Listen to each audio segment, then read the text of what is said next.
Hello, everyone. Welcome to Therapy Clips with Dr. O. I'm from the organization Human Service Consultants. Today, our topic will focus on obsessive compulsive disorder. They call this disorder OCD.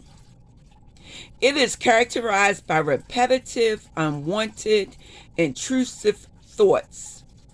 This is obsession. And irrational, excessive urges to do certain actions. This is compulsion. Some people with OCD may know that their thoughts and behaviors make no sense at all, but they are unable to stop these thoughts and behaviors. So let's talk about the obsessions. Once again, obsessions are intrusive, irrational thoughts or impulses that repeatedly occur. Now, some examples of obsessions are thoughts about harming or having harmed someone, doubts about having done something right, such as turning off the stove or locking a door, unpleasant sexual urges or images, fear of saying or shouting inappropriate things in public. These are obsessions, which are once again intrusive, irrational thoughts or impulses that repeatedly occur with an individual. Now let's move on to compulsions. Compulsions are repetitive acts. So the person is doing these acts over and over again to relieve some type of stress brought on by the obsession.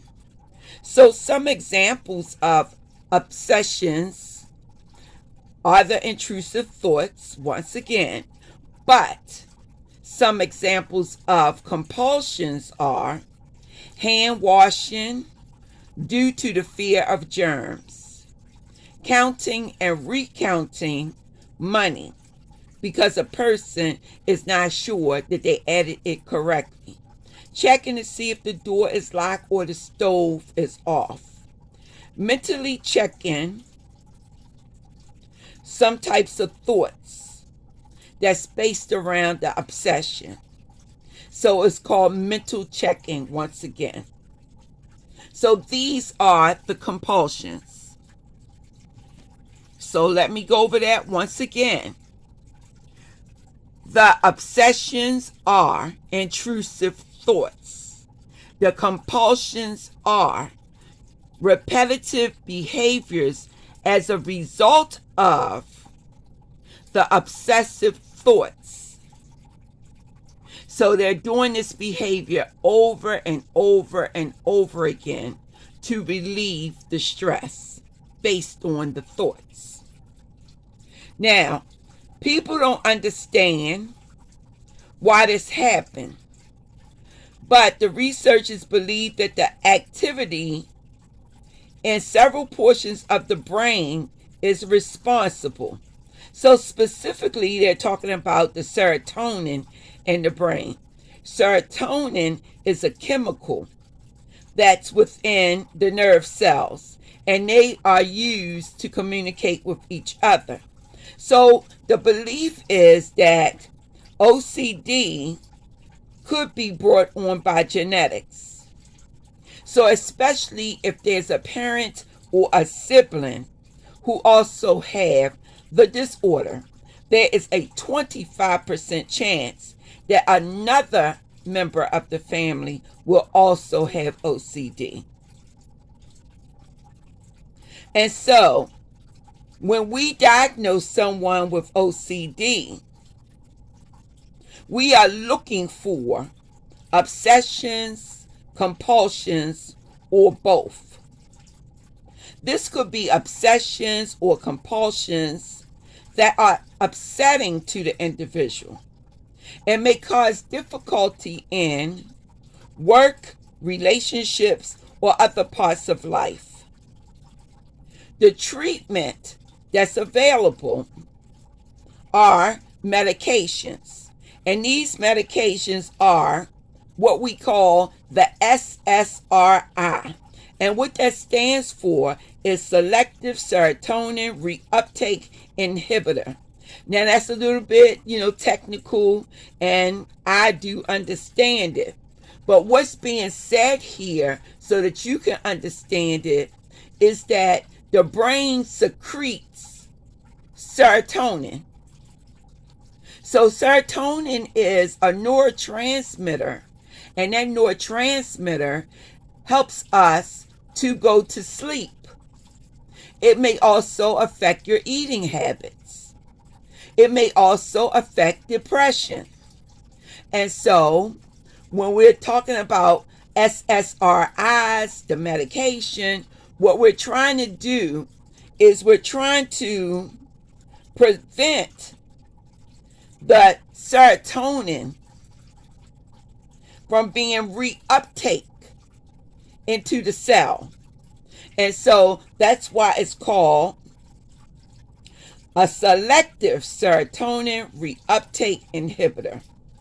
Now, this medication is used to reduce obsessions and compulsions. It is a type of antidepressant medication. So that's enough said about the medication. Let's move on to the psychotherapy. Now, the psychotherapy that's utilized is cognitive behavioral therapy, CBT, and we've talked about CBT in the past, but they also are talking about another type of psychotherapy, and this is ERT, and it stands for exposure and response therapy. And so the whole idea behind this particular type of therapy is that we want to help the person to tolerate the anxiety that's associated with obsessive thoughts while not acting out on compulsions.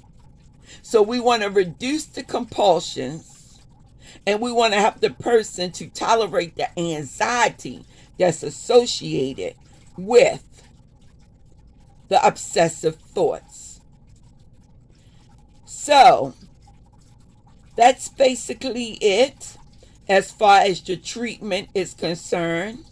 But just in case you don't remember what cognitive behavioral therapy is, I'll just let you know is that we want to change the way a person thinks. That's the cognitive aspect of it. Now, the behavior aspect of it is the thoughts affect the behavior. So if we can change the irrational thoughts, we can change the behavior. So that's the basis of cognitive behavioral therapy. Okay, with that being said, I want to thank you for your time, and I want you to have, as always, a blessed day. Love yourself, but also take the time to love someone else. Until we speak again, be blessed.